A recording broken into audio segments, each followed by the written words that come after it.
Is warming up. All right, there we go. We should be live. I'm gonna head on over to pull up the live stream on the other side of my screen as well, so I can monitor the chat should I need to. Okay, is that something that I see too? You are. So, are you doing it on your phone at the moment, or your computer? Computer.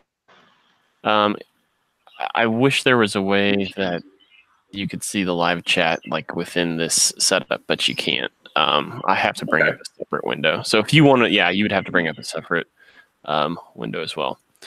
But Gotcha. now that some of the people are piling into the live stream, I don't have to wait around and kind of do the formal introduction. So if this is your first time to my channel, my name's Grant Tommy. This is my channel, Straight Six Fan, where I like to focus on offbeat hot rodding is what I call it, and that is trying to focus on budget-minded, relatable, creative builds. And yeah, and so tonight we are doing a little segment I like to call "Know Your Neighbors," where I spin around YouTube, try to find other creators like ourselves, the ones who want to work on cars, work in the garage, and to do that tonight we are focusing on Fanelli restorations. And with that, Frank, welcome to the show. Thank you, Grant. And yeah, again, sorry to you and anyone who's tuned in that I was totally late, and that's a real big mistake on my part. So, well, no problem. At least you came in just at the nick of time. One thing, if you do have the live stream open on your computer, Frank, feel free to hit it. You'll have to hit mute because otherwise we kind of duplicate audio. Oh, so that is one other thing you might have to do. But I'm a noob. Okay, Frank, got it. Well, what's been really fun about well, first off, I've got a little intro music that I forgot to play, which so I'll do that right there before we get into the line of questionings. But this is like the 8th installment of Know Your Neighbors. So with that, know your neighbors. Now I feel like we can. Nice. So, the guy I took over this segment from, that's all his music. That's all him. That's Greg Porter of Greg's Garage. So if you're not following that channel, definitely do that. But Frank, I wanted to bring you on because one of the things that's fun about doing these interviews is finding other channels of similar size. And you're at about let's see, we'll call it. Oh, sorry, I was just totally blanking there. Too many buttons to push. But you're right around the 800 mark. I'm encroaching on 750. And so what I think is always interesting when I start these is just getting an idea. So what made you get into YouTube in the first place? Or maybe not, maybe how did you get into it? And maybe why did you get into the YouTube scene? I think I started my YouTube channel way before Instagram, actually, and I had known of YouTube years ago, but I never really, I guess, took it seriously at first. And then when I did, I wanted to use it as a platform to make longer videos because obviously you can only go for like a minute now on Instagram, but on YouTube you can go much longer.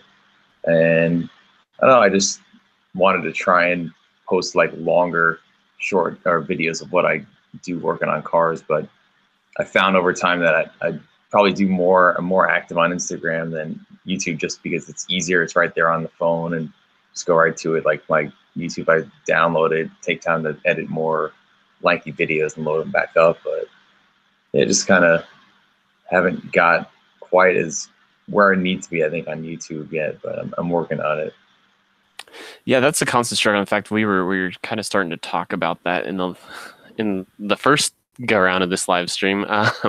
Just that struggle of, because we all like to work on our stuff, and like when you're in work mode, you just want to use your hands, and so like a camera on a tripod gets awfully cumbersome. So I can definitely relate to the Instagram thing you're talking about, where it's right there in your phone. You can just kind of just update the world in like 90-second bits or whatever. There's definitely something to be said about that.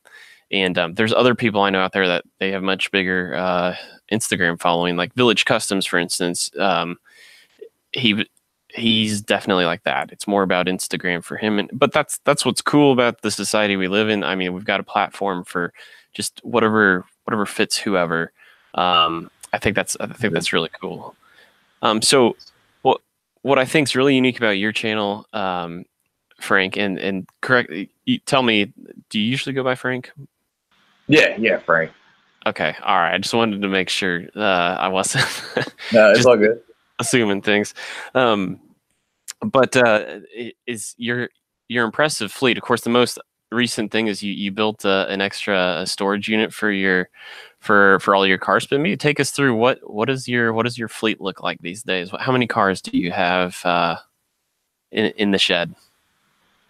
It's a funny, it's a funny question because you almost feel like a sick person when you actually stop and try and count like on all your fingers. Like, crap, how many do I have today? But I guess it's a good sickness to have. Could be worse things. Uh, I think I have 9 cars today.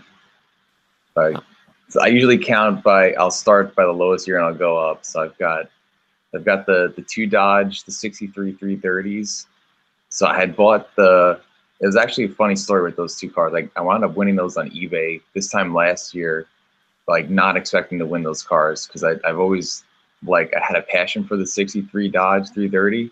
I saw one in a parking lot in North Carolina years ago and I thought it was such a cool car, kind of ugly but cool at the same time. And you don't see many of them around. I was like searching on eBay just for fun and I saw this pair for sale. I'm like, there's no way this is going for like $1,000 right now. I threw a bid on it and a couple bids later I wound up winning the pair. I'm like, there's no way. So the pair came together so I could use the one for all the bright work on it, the 4-door to build the 2-door, but they're both in really good shape. So anyway, I got those two, the big Dodge flatbed truck, which I want to turn into like redo the bed on it, make a car hauler out of it at some point in the future. Um, got the Wildcat, the 66 Buick Wildcat. I've had that car since I was 18, so it's been 10 years. It's the first car I ever really bought, actually. Um, got the 67 Coronet 500, that orange one that I've been most recently working on.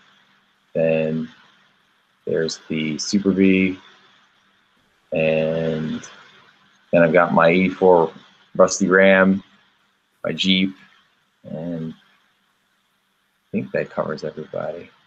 So are the Camaros gone then? The some of the earliest content I saw on your channel was like a 1980, maybe a 1979 as well. Yeah, Z20. yeah. The first car I ever built was that silver 78 Z28, and I just sold that one like a few months ago, which is a really hard decision to make, but I made it for the sacrifice of the greater good of the passion and the hobby and paying for other stuff. But yeah, that one, and I had built a black 80 Z28 a few years ago too. That one sold, as well as a 71 Charger. I didn't plumb crazy. It's pretty cool. Sold that one too. So are you mainly focused in? Is the objective to do them like flips, or is it just you see an interesting project and you want to do it? It's easy for an outsider to look in and say, "Oh, he's definitely a Mopar guy," but how would you approach both of those questions? Is it more about turning a car over and just having fun learning things, or is it about just the thrill of the project? And then, do you consider yourself a Mopar guy? That's a good question. I consider myself kind of whatever looks cool to me, I'll go for.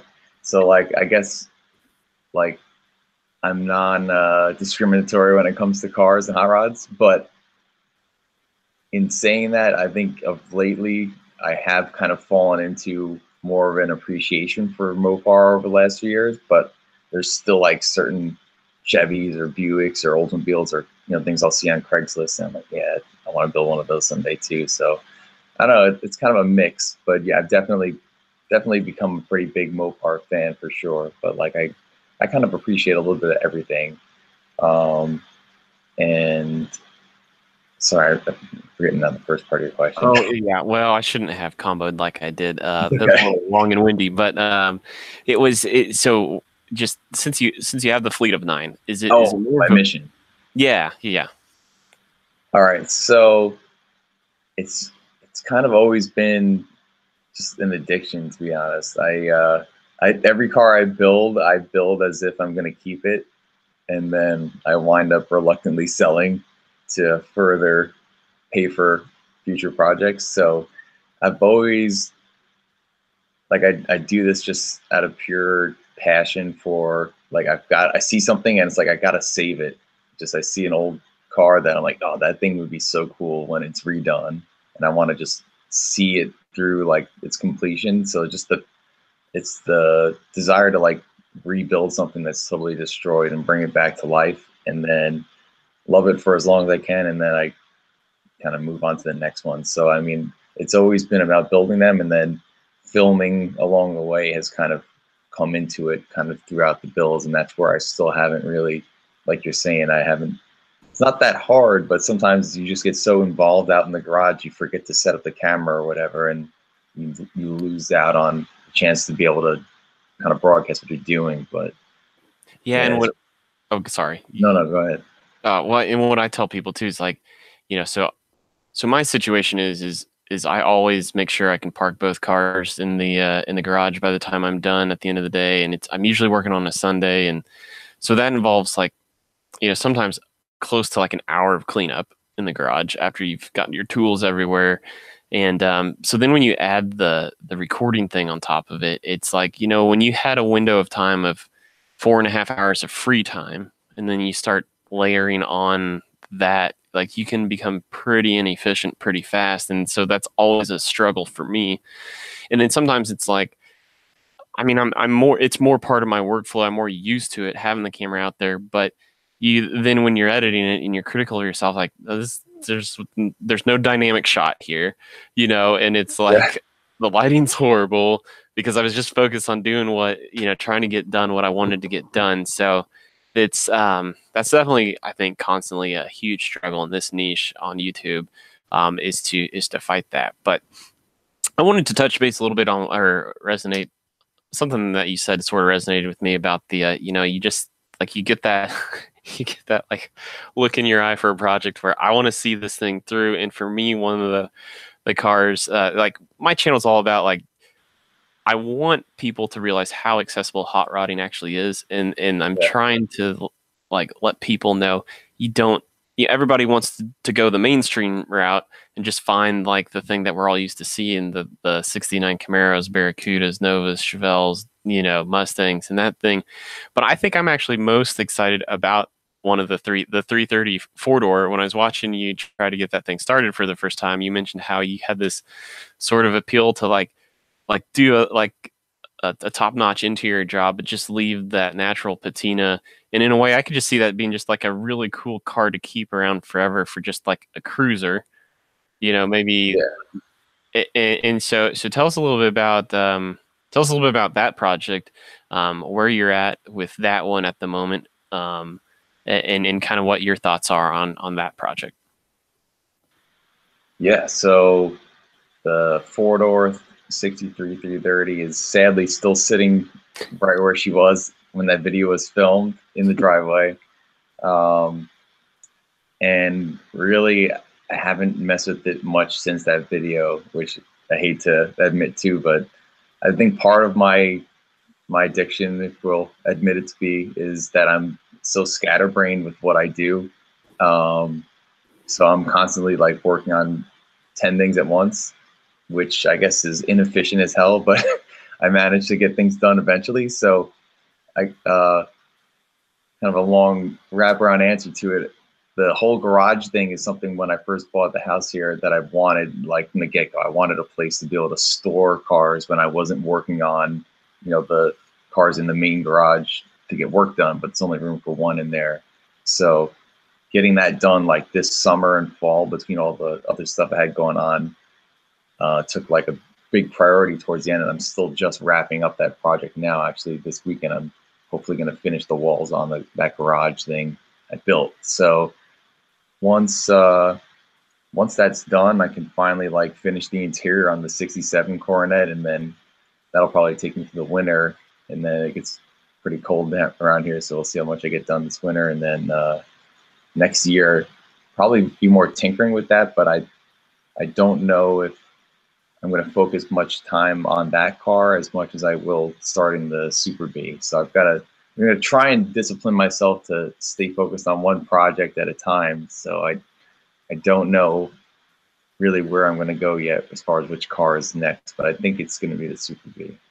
That was kind of the vibe I got from watching your channel. I mean, it maybe you can tell us a little bit about it here in a bit.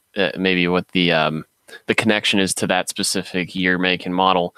But I can relate to what you're saying about the like sometimes though it's nice to have, even when you have mini projects, like you can there I think there still is a way to be efficient because you can kind of like always pinpoint like the low hanging fruit and like, okay, well, I can get these like 4 things done in this window of time, or yeah, I'm not like psychologically ready enough to do this one big thing over here. And so maybe yes, it's a little bit of a stall tactic, but at the same time, sometimes I think you can kind of knock some stuff out like that. But what I was curious to get your input on was I think a lot of us, like we enjoy the car passion or restoring an old car, but then we find like maybe through the course of a project, some of us are just more better at the mechanical side of things, and that's what we enjoy the most. Some people, it's like, oh, I really enjoyed restoring the interior, and then some people are paint and body guys. I am definitely not one of those guys. But which part of the project? I mean, do you like all parts, or do you kind of like does one feel kind of more like your strong suit? Um, I like to try and do everything myself, and it's there's quite a few things there's a lot of things I've learned over the years that I've been working on cars that have brought me to that point. Um, that's a pretty good question. I think my favorite part of the build has to be the interior, because there's something kind of almost inconsequential about doing an interior, I guess, because it's not as challenging. It's almost kind of like a Lego set in my mind. Like you kind of putting it together and you're not so much to screw up, and it's also kind of that home stretch feeling, because usually at that point you've got the paint and all the real tough stuff done, and then you're like, man, this is just a few steps away from being done. But I don't know, at the same time, as much as like there's that joy in doing the interior and knowing you're close to being done, I think I really do actually enjoy, like, well, the paint job itself, like the physical act of actually finally painting that car. Like it's a lot more work. I forget every time, like physically demanding to paint a car is like when I painted my Coronet this last fall, I was sweating profusely by the end. Like my back was killing me. Like just this to be that robot and to properly like spray that car. It's a lot of work, but there's nothing like more thrilling than seeing the fresh paint on it.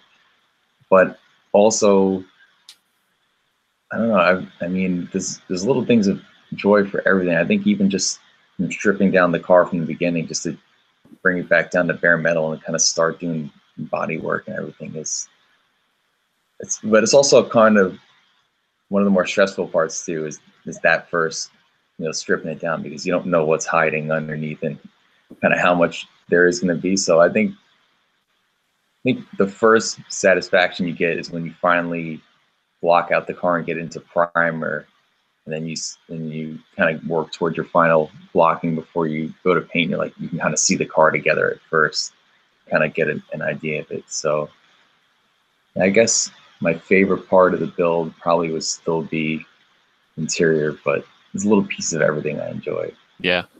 Well, and like you talked about, even the we'll call it the demolition or the tearing it apart, like discovering treasures, like like in that 440 or the 330 video, the 63, you found like, oh, there's just like 3 extra tires in the trunk, things like that. Like when I was doing the interior on my Fairmont, when I took the seats out, I found the original build sheet stuck in the springs of the passenger seat. It's like I would have never known or thought to look there, and that was just really cool. And like just to have all of that information was so cool. But one thing I did want to pop in there, Frank, was a question from the comments from Hard Knocks Forge in the live chat, was asking, what do you guys feel about doing body work? And this question's more for you because I frankly have not really done any official body work. So I'll throw this at you.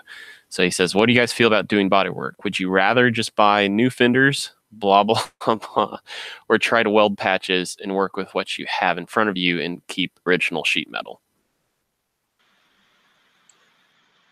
I guess it's a good question.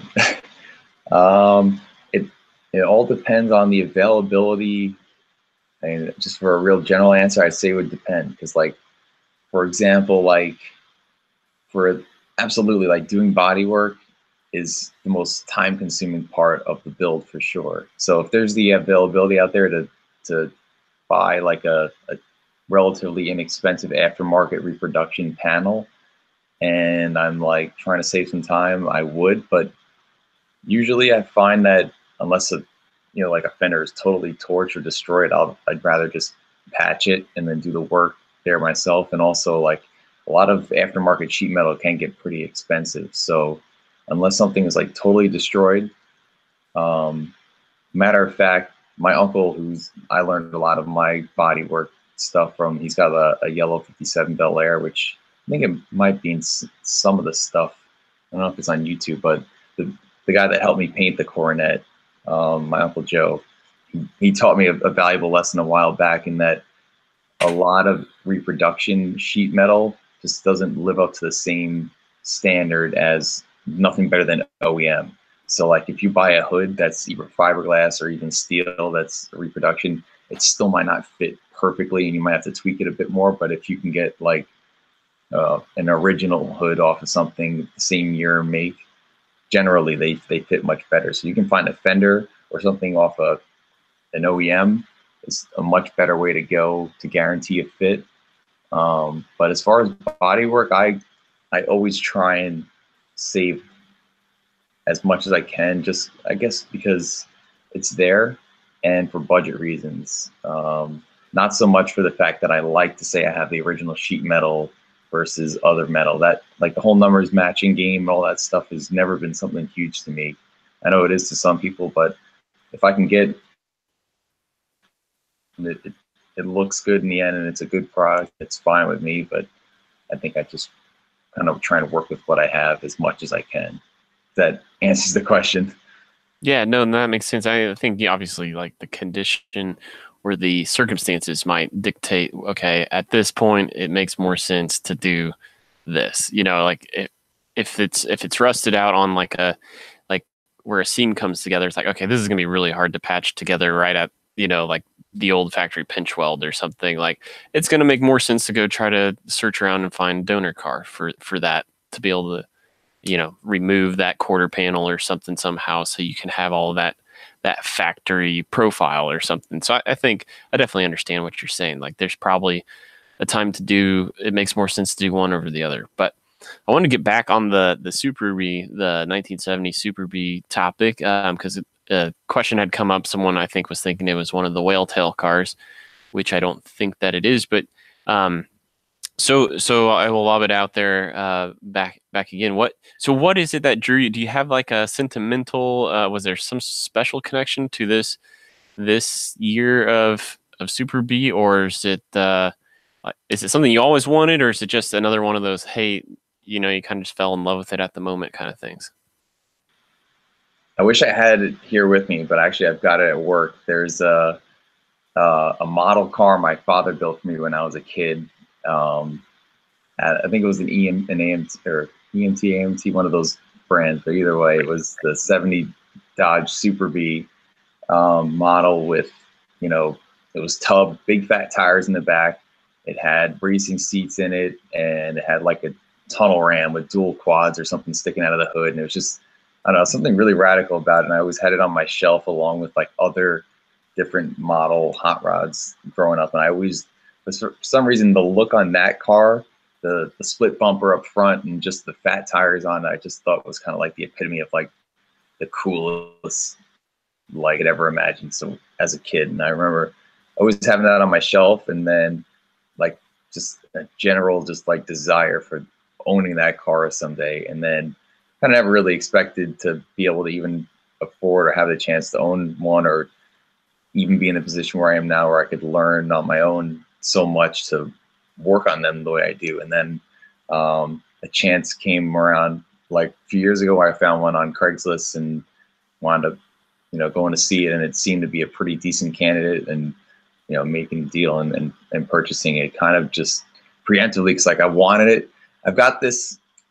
There's probably people out there who can relate to me, but I have this, or maybe I hope there are, because maybe I won't feel alone. But I have this kind of ridiculous, maybe slightly irrational fear that like every day there are less and less hot rods out there, and if I don't like collect them all, kind of like Pokemon, you got to catch them all, like they'll be gone. But so like I'm afraid to ever let go of the opportunity to get something. So if I ever see something like that, I'm like, well, maybe next year, everyone else who wants a Super B's bought one, and now that, you know what I mean? So Yeah. I don't know. I try and get, if I really want something, then it's kind of the same reason why I've got those two 330s, because even though I'm maybe not ready to work on them yet, I know I have them at least. So I guess, yeah, that's the long answer to your question is, yeah, the Super B, I've always thought that car was so cool looking. Just some people hate it. Some people hate the split bumper up front and the design of that car. But to me, I think it's kind of like the most beautiful part about it is kind of this unique look. And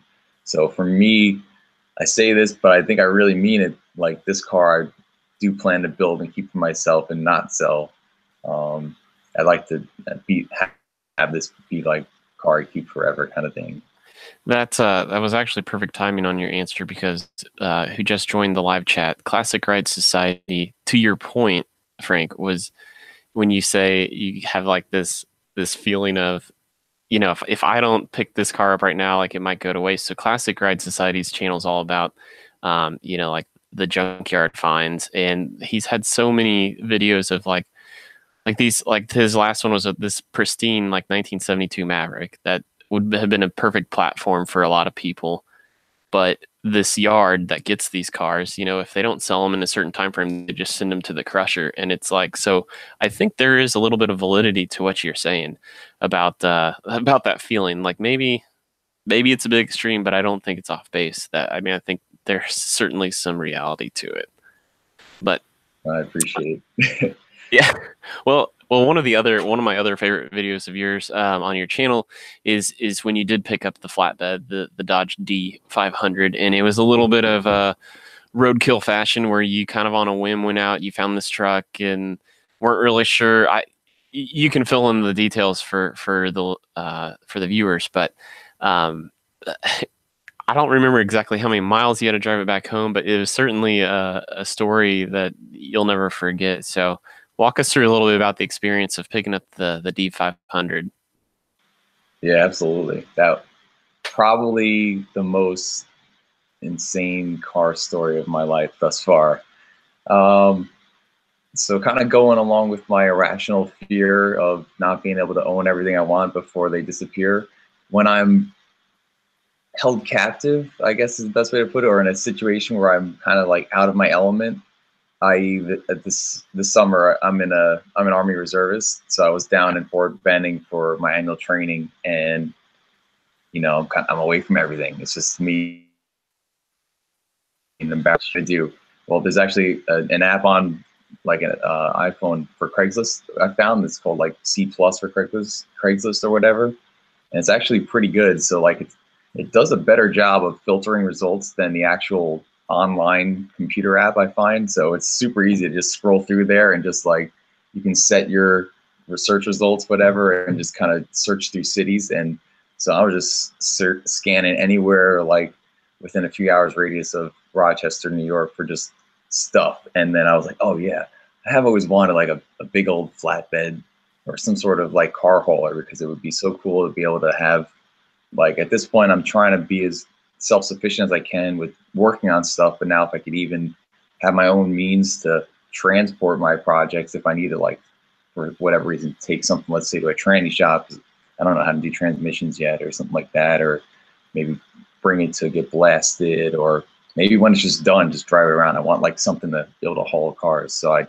searching, I wind up finding in Pennsylvania, a oh no, Grafton, Ohio, which is like, you know how many miles? Maybe like 300, something like that from Rochester, but which should be like a 6 or 7 hour drive, I think.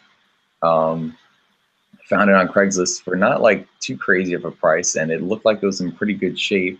And I talked to the guy on the phone about the car or truck, and I pretty much, based off that and some pictures he sent me, I kind of like to just, I like the adventure in life, so I flew right there when I left Atlanta to Ohio. The guy picks me up in his pickup truck at the airport, and we had discussed that I was going to go with him to go, look at the truck right there and make the deal, and I was going to buy it from him as long as everything is what I expected it to be.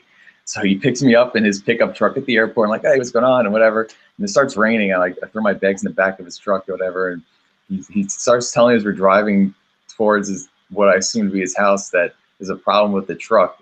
And I'm like, you didn't tell me that before I came here. So I kind of started to feel like this guy was like luring me into some crap. I'm like, what do you like? I was starting to get really angry. Like, well, I came here to buy this truck and drive it back, to my house, not like look at it and then come back another time. And he takes me to like his local mechanics like place, and they're having a problem with the brakes on the truck. So, and this is new to me too before I bought this truck, but it's a 65 Dodge D500, which has a 318 poly, like the wider block 318 with a small compressor on the front of the engine block, which powers a booster, which it's a air over hydraulics brake system, which I learned a whole lot about buying the truck. And so it was like they were having trouble like bleeding because he decided he wanted to change. I mean, he was trying to do the right thing by me, and he changed I think he changed some of the components on the brakes before selling it to me, but they couldn't get it to bleed right or whatever. So I wind up jumping in with him, like, I didn't come all this way just to like fail this. So like, let's fix this. So we like jump in and we're working on the brakes and getting them bled finally. And turns out there was the fitting that went out of the compressor on the front of the motor was like leaking air. So the air in the tank had to get up to like at least 100 PSI before it would like stop sending, it would like properly bleed or whatever.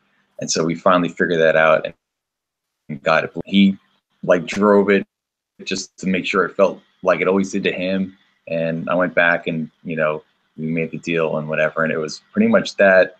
And then, started, it ran great. Like it had now this brakes. I'm like, all right, it's going to like go for it. So he sends me off, like his family, like gave me a whole bunch of like snacks for the road. He like gives me a spare tank of fuel and this and that, but with no fuel in it, and literally I make it like 3 minutes from his house and the thing runs out of gas. And like, oh my God. And then it starts raining pretty good. And I call him up and he like shows up and he goes and grabs some actual gas for me in the tank, which he gave me. And I was like, okay, hopefully that'll be like the only hiccup here, right? It's, of course not. I make it, I'm probably doing like 50, 55 miles an hour in this truck. And I make it to about midway through, is it Columbus or it's either Cincinnati or Columbus, whichever is the northernmost big city in Ohio. I think Columbus is further north. Yeah. I've only been that way once or twice, but it's Columbus. And all of a sudden I hear this like buzzing sound. And I'm like, what the hell is going on? Thank God it still worked. It was the alarm for the brake system telling me that the brakes were losing air. So once it drops below 100 PSI, it starts buzzing, because otherwise I would have just gone on my merry way and stepped on the pedal and had nothing and like killed people. So I'm heading down the road and all of a sudden it's buzzing like, this is terrible. So I pull off the side of the road before it like stops, and I pop the hood, and the copper line that had been on the front of that compressor, I guess the truck hadn't seen highway miles probably ever, or at least in the last 50 years of its ownership. And the line like vibrated enough that it sheared and split in half. And once that copper sheared, obviously all air pressure was lost to the brakes. And in an air over hydraulic brake system, once you lose any sort of connection along the system, that's it. You have nothing. I think like on the more modern brake systems, like the brakes will lock up on you, or but in this it doesn't. So that was it. So at this point, it's like almost 5 o'clock on like a Sunday, I think, afternoon. And I'm like, I am SOL probably for any help. But I'm trying to, so now I'm on my phone trying to like call any local like mechanic shop or something, trying to find somebody that can maybe help me fabricate a line or whatever. And no one's either open or willing or able to come out and help. I'm like, all right, got to do this on my own. Got to do something here. So I get back in the truck and I drive it super slow for like another few miles on the side of like um, the side of the highway, service road. That's the word I was looking for. And I find a Home Depot. So I wind up like coming off the exit ramp, but it starts to go downhill, and literally just as the road is going downhill, things start to go downhill for me because I can't get the truck stopped. And now I'm trying to like get off the road so I don't kill people. And I get, this is like totally illegal and really unsafe. And I apologize to anyone in Ohio that day that had to witness this, but I'm trying to just stop this truck from killing everybody. So now as I'm coming off the highway off ramp, there's a Prius of all vehicles. There's a Prius in the right lane blocking me from like trying to get off the road. I'm trying to use like a hill on the side of the road to like stop me. And finally, like he lets me by. I drive the thing off the highway onto like the grass on the side of the road and use like gravity stop me essentially. And I finally stopped the truck. And I ran like a mile from there to Home Depot. And in my mind, I was like, if I could get some sort of like tubing or something just to like wrap this up and like zip ties or whatever. I don't know. I'm just like thinking like, what can I do to create this? Or actually, no, I wanted to try and use like a compression hose, like for, like an air compressor, like, and see if I could use that. Cause I'm like, well, that'll hold easily over 100 PSI if you're like filling up a tire or something. So why not that?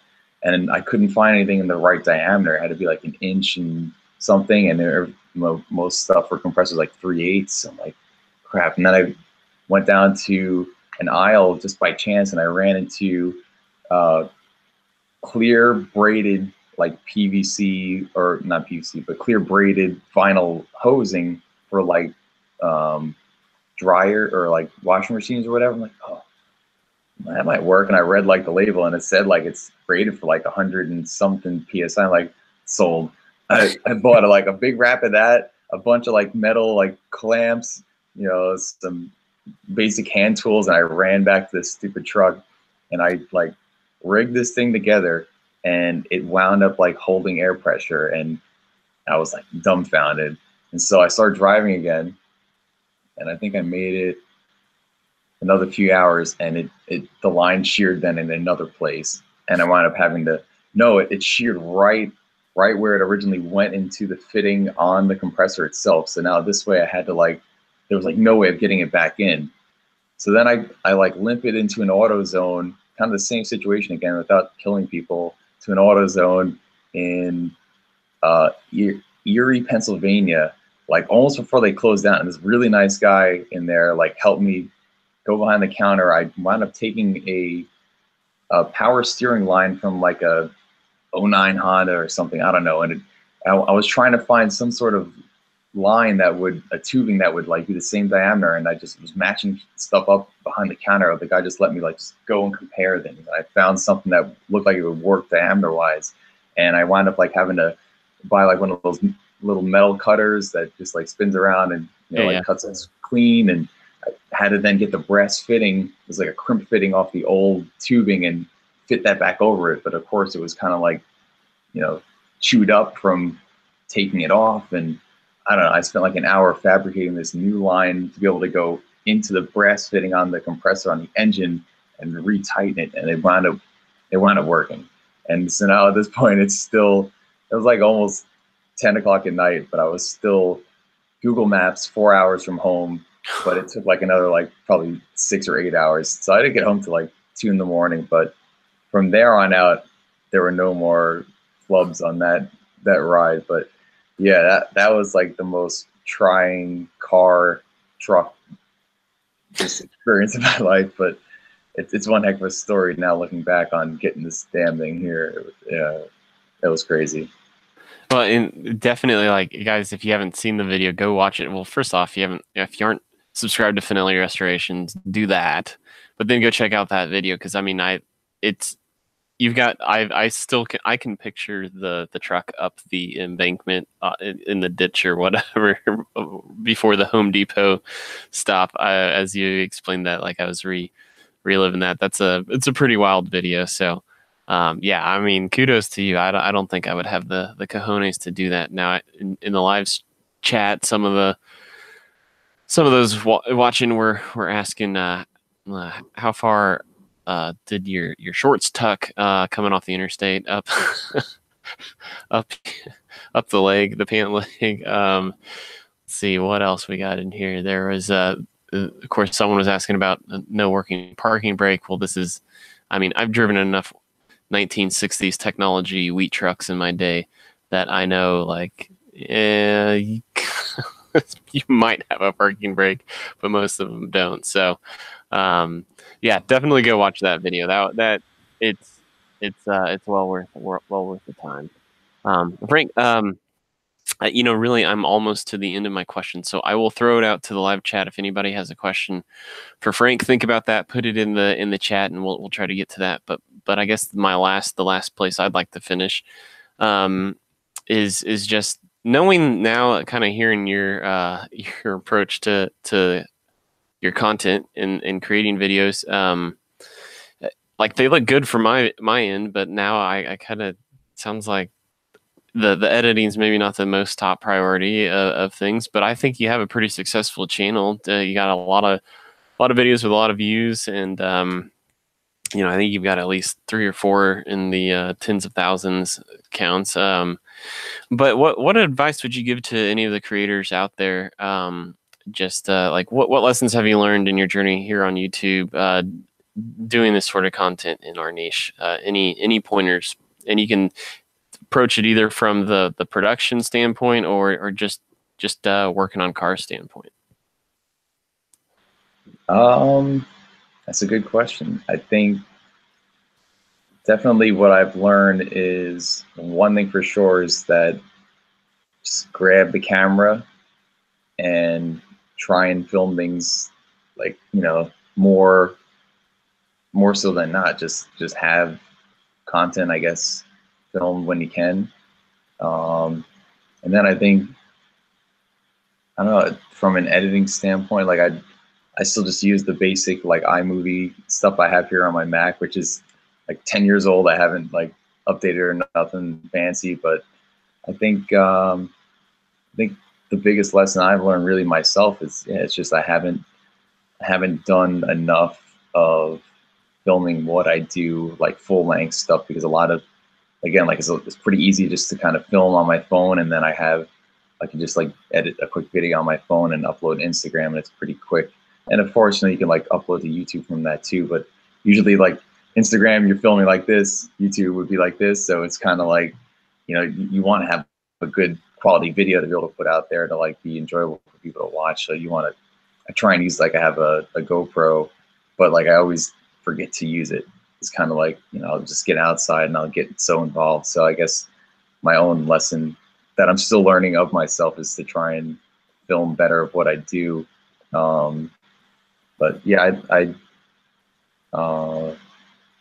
appreciate the fact that anybody watches any of my videos, and I don't, you know, again, what I do is just really, it's my passion, is what I love doing, and by no means am I an expert in anything that I do, and I think I try and make that pretty clear in everything that I do too. Like I try to just inspire people to learn the fact that there's a lot of stuff you can do with cars that it's not as hard as it may seem. And once you it's kind of like a snowball effect. Once you learn one thing, you can always kind of compound that and learn and do more things from there and there. But as far as YouTube goes, Grant, I think you've got a stronger channel than I do, in my opinion, because like me, I post random stuff here and there, and then I'll disappear for like 6 months, and people write me like, "Oh, you're back." Like, yeah, I kind of never disappear. I just forget to upload stuff. But like you've got really good production value with your videos. Like you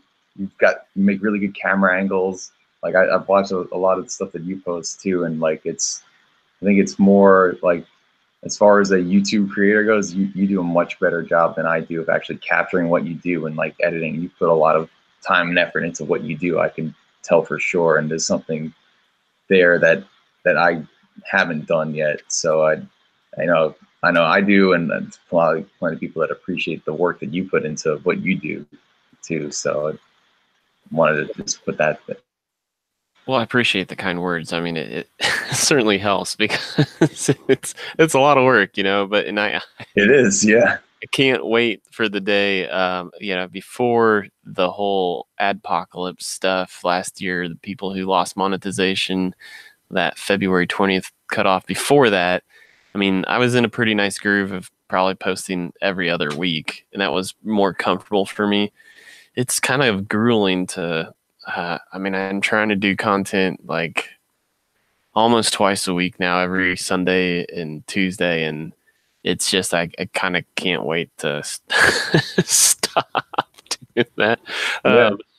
I mean, I've learned quite a bit through the process, but the other thing you said about like when you figure out how to do one thing with cars, it kind of snowballs. That's what I'm getting most excited about with my Fairmont project, because this is really my first opportunity to do that, because I've always had the passion to work on cars and just haven't really had the opportunity. So that's what's been nice about this interview, is like you said a lot of things that are very relatable, where I see like, hey, maybe I could be like Frank in like 3 years. Like this is I'm starting to kind of see the light at the end of the tunnel, because I'm really hard on myself, just like from I just get really nervous that I don't know if it's the fear of failure or what, but I mean, that's what this Fairmont project is supposed to be. It's like, look, it's low stakes. Like if I screw something up, like what, I'm going to make a 1978 Ford Fairmont look uglier. Like what? You know, such low stakes. So Yeah. well, one question that came in from the chat, Frank, comes from Classic Ride Society, and he was asking to hear a little more details about the '66 Buick, because he has a '66 Buick that he's working on as well. So I think he just kind of wants to kind of nerd out and hear what you got going with the Buick.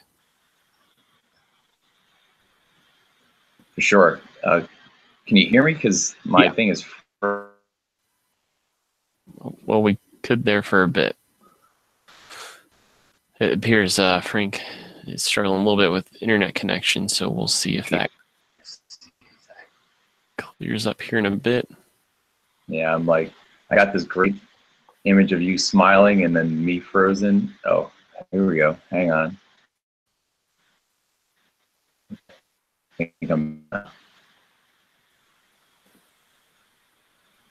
Uh-oh. We're still Continues. I still have you on my end, just it's in and out. Okay. All right. Am I on? Got you now. All right.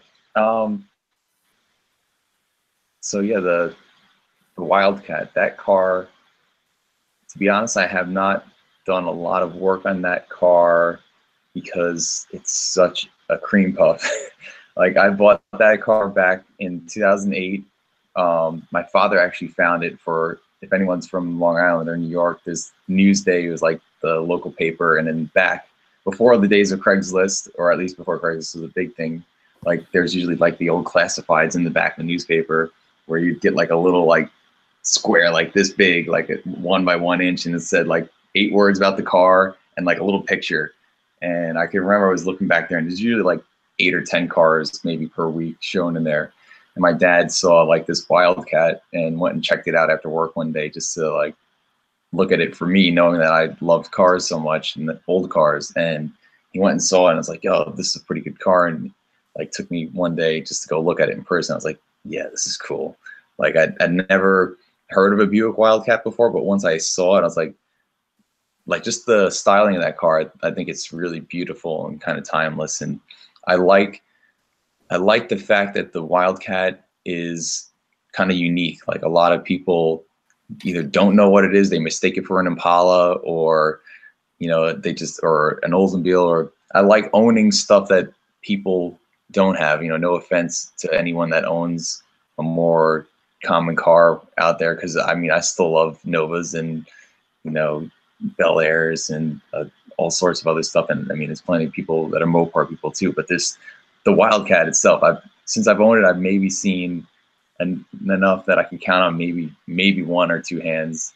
And so that car, it's still got the original 401 nail head, which all I've really done to that, the engine, is just maintain it. Thankfully, I actually broke a rocker arm on it once because I thought I was cool and I wanted to do a burnout in it. And I guess, I don't know if it's, they're like, I think they're cast, rocker arms. And I guess, I don't know if it's the adjustment on maybe the, what do you call it? Just the lash between the push rods and those rocker arms and that engine, maybe, but it pushed up too hard. And when I was doing a burnout, maybe I just over revved it and I broke a rocker arm on it. That was like the most serious mechanical work I ever did to it. Changed like the transmission gasket on it, and then I redid the interior years ago, just like the carpet, and I recovered the seats. But the door panels, like the headliner, dash, everything else in that car is still really original. The paint, it was repainted once, probably in like the 80s, I think. And well, actually, I kind of got a roadkill-ish story with that car too. The biggest mistake and life lesson I learned on that car was I have a set of Kragers on it, which I wanted to like kind of make it look a little tougher back in the day. And I jacked the car up one night in front of my dad's house, and I was like looking at the brakes. I noticed like it had been leaking brake fluid, and I pulled off like the front tire, and I was looking behind the drum, and I was like, oh yeah, here's my leak. Okay. And I put the tire back on, and what did I do? I tightened the lug nuts all the way down with the car in the air instead of just kind of hand tightening it, letting the car down, seat the tire properly, the wheel properly to the studs, and then tightening it. So I learned that very hard lesson there the next day when I drove the car to high school that morning with my brother and my cousins in the car. And we're heading down the Long Island Expressway. Thank God I was in the right lane still and not in the middle or left lane. And all of a sudden, like, feel like a vibration in the steering wheel. And then I'm like, oh, this is bad. And so I throw my blinker on and I turn right to like get onto the shoulder. And since it was the left front tire, I unloaded that tire. So as the car turned right, the tire just came off and it flew off, dented the bottom of the fender, wound up landing on some guy's windshield in like the HOV lane, and someone ran it over. And yeah, and then it actually got kicked back across the highway, back onto our side of the road. But amazingly, all the damage that it did was just cave in the bottom of the fender a bit, because that, the car is just pure solid steel. Like, it just, of all like the stuff it could have done in the car, like that's and so the guy was fine. Luckily, no one got hurt, including us. And years later, I wound up finding somehow in a junkyard in North Carolina when I was stationed down in Fort Bragg, a guy that had a Buick Wildcat, a 66 Wildcat fender in mint condition. I got it for like, I think less than $100. It was like, I'm never going to find this fender ever again. So I wound up like going and grabbing the fender. So one day I do plan to repaint the car just to correct that mistake. And also there's a couple little bubbles here and there on that car. But owning a Buick Wildcat, I don't have any particular tip because, again, I haven't had to like do a lot of stuff mechanically with it. But I think just whoever it is out there that owns one themselves, I applaud you for owning such a cool car yourself. You're one of the few out there with a Wildcat. So if they ever have any questions about the car more specifically, definitely feel free to hit me up on Instagram. You could message me. I leave my profile open on Instagram, and people direct message me all the time and ask me questions. And I'm no expert by any means, but as much information that I know that I could help somebody with, I'm always willing to share. And I like answer questions as much as I can for people to help out. So I try and be accessible to be able to try and help the hot rod community, because I feel like we're all like you said, it's a niche community. There's not a lot of us, but within our own community, there's enough of us that care that we all should kind of spread the Right. knowledge and help each other out. So Now help me out. I know I've seen a wildcat before, but is it sort of like a precursor to the skylark? Was it sort of like, did the skylark come born out of the wildcat, or is it more like the Electra 225 style, um, or is it I just its own thing? I don't want to speak incorrectly, but I believe the Wildcat, the Electra, the Skylark, they were all made around through the same kind of periods of like the 60s into parts of the 70s. I think it was just another, like model within their line, as actually the advertisement for like the Wildcat, 66 Wildcat, at least I bought one. It was advertised as the old man sports car, and it literally had this like old dude with like his big fat glasses kind of leaning up against it. It was a 66 Wildcat GS, with the 425 with 2 4 barrels on it, which is still a pretty potent motor, but it's a big heavy car. But so yeah, it was kind of advertised as like this old guy's like sports car, because it's still kind of kind of an older guy size and feel, but still sporty and peppy. But I think that the Skylark was always like a more compact, slightly smaller wheelbase, and then the Electra was probably more on the same par with wheelbase and size, but just slightly different styling options. So that's my interpretation, but I don't know if that's 100% correct or not. But I'm pretty sure the Wildcat was made from 63 all the way to like 70, maybe 71 or something like that. But it was those years that they were produced. And yeah, the nailhead engine option, which was also shared with the Riviera and a few other Buicks during that period, were available. With, like, mine has the 401 nailhead with just the single 4-barrel carburetor on it, and then there was also the GS Wildcats, which had I think it was an aluminum intake as well, but it was a dual 4 quads, which is a 425 cubic inch displacement on that engine, which made, I think, even a little bit more power. Like mine, the 401 nailhead was rated at, and that's another thing Buick like to do. They titled their engine off their torque rating to sound bigger, which is pretty, kind of cool. So on the air cleaner of my engine, it says 445 Wildcat. So a lot of people thought that was the displacement, but that's actually the torque rating.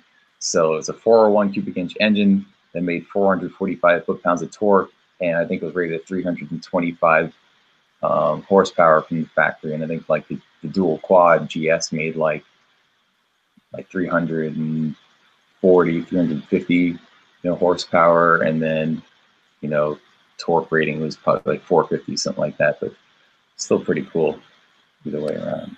Yeah, it was pretty common for the Buick Olds line to be the torque monster, and they just let Chevy and Pontiac do all the high horsepower numbers.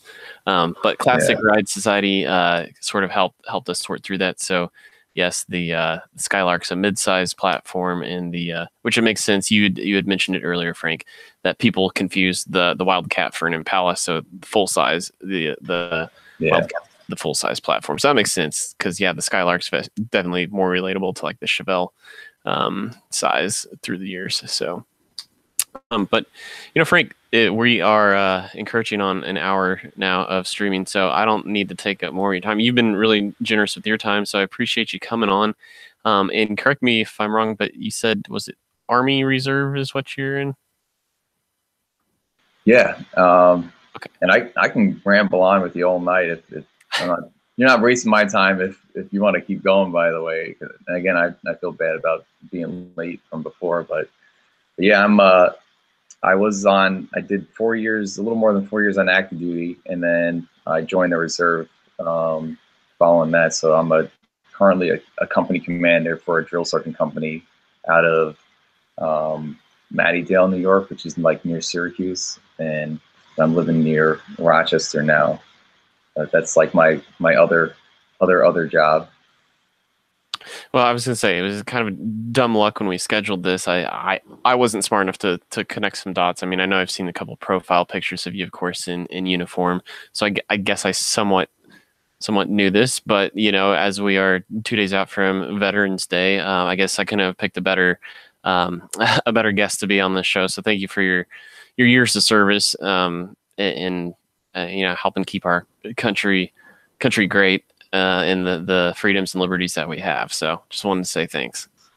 Oh, I appreciate that, and I thank you and anyone that you know wears the uniform. And I throw a thank you out there myself to everyone that's been in way longer than me and does that for the country. It's something about what we do here, and I think something I learned that makes me appreciate what we do even more because of like YouTube and Instagram and the social media connection is I've met people from other countries that will message me and talk to me that they just don't have, like, by just virtue of the fact, like most of these cars that we have are still here in our country. So somebody over in, like, let's say Mexico or Germany, they just don't have the abundance of money on Craigslist to just try and go pick from that we do. So there's a lot of stuff that we have available to us being Americans that is kind of unique, and it makes me appreciate that even more, just knowing that, like, there's people who wake up every day with the same passion that we do in other places that may not have quite the same opportunity to, like, get their hands on what they want, which is kind of like terrifying to think about in a way, like, to be able to want to do something like that and not be able to find it. So I appreciate being an American for a lot of reasons, and one is certainly for the automotive passion that a lot of us kind of have. It's something that it makes me tick. It obviously makes you tick, and everyone listening in right now. It's unique, and it's something beautiful. Well, and even to this might be a little bit of a stretch, but to circle that back around, I mean, that the whole concept of hot rod, I mean, that kind of turns around and cycles back to and builds upon the military service. I mean, think about how many engineering feats that were born out of just the sheer need of production in unfortunately, World War II, but all of the we got the Jeep, we got the country's greatest generation, and then when they all came back, like the whole concept of hot rodding was born out of, like, all these servicemen and women who had these new skills, and they were used to working on things, and they just wanted to go fast. So they took what they learned from, like, all of these skills and all of this manufacturing prowess and all of this engineering, like, how can we get better at something out of sheer necessity? Like, all of these things help then fuel that automotive, like what you're just talking about, just to have, we wound up with this huge automotive industry, I think, in a lot of parts from that point in history. No, absolutely, you're right with that. I think a lot of people maybe don't even realize too that the whole reason why NASCAR started was because of Prohibition. A lot of people, especially young servicemen who just got back from the war, they had all these skills, like you're just saying, that they knew how to fix Jeeps, they knew how to fix aircraft, and kind of be able to modify. And they learned a lot of mechanical skills during the war and how to kind of MacGyver stuff and be crafty. And they came back, and now they want to get their drink on and relax and whatever. And there's, like, it's difficult to do that, and especially down in the South. Now you've got these guys with all these skills on their hands.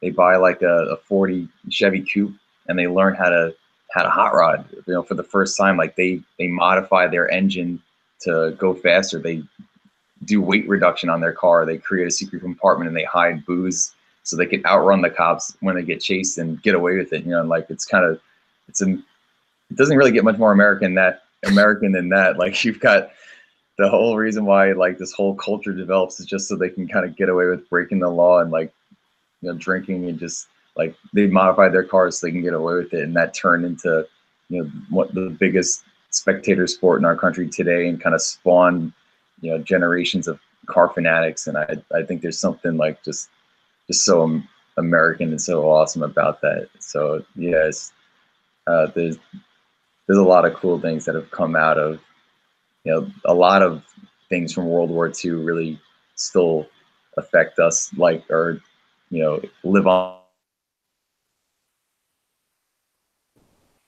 than that too. But yeah, it is amazing to think about the amount of impact that times of trial and difficulty in a country that can bring out so much change too.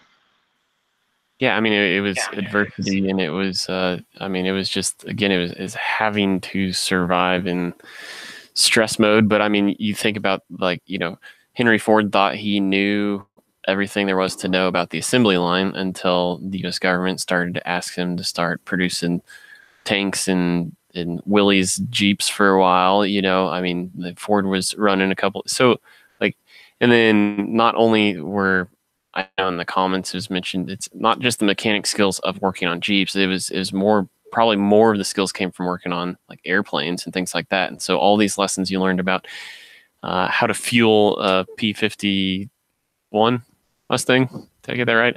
Anyway, a Mustang, like, 12,000 feet in the air, the lessons you learn about air and fuel delivery at 12,000 feet above above the ground. Then they started applying that then to the things that had four wheels, and it just, all that ingenuity. And we think, I mean, the modern day, of course, we're doing some really amazing things right now in the automotive industry, like the power levels that they're getting at, like the diesel engine industry is ridiculous right now. But like all of the advancements we made, and these weren't people with college engineering degrees. These were just, like you said, people just, it was the American spirit of, I just want to go fast so I can outrun a cop. Exactly.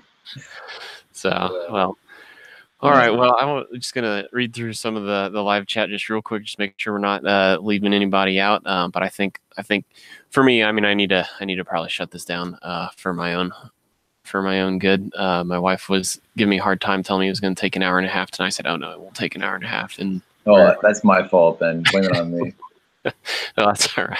I think it was still a good show. Unfortunately, we lost a couple of people we had in the live stream before, but yeah, I mean, I think a lot of the sentiment of the comments in the live stream, yeah, like, it's really easy to take some of the most simplest things we have here in America for granted. And if it wasn't for people like you, Frank, you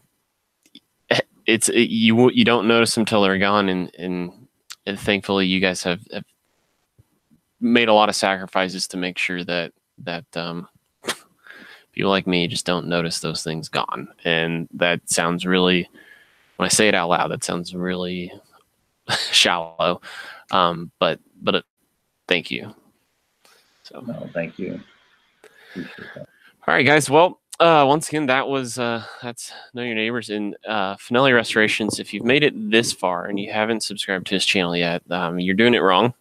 So go over and subscribe to Fanelli Restorations. If you're rewatching it after the live stream, I will leave a link in the description below how to get to Frank's channel. But that'll do it for this edition of Know Your Neighbors.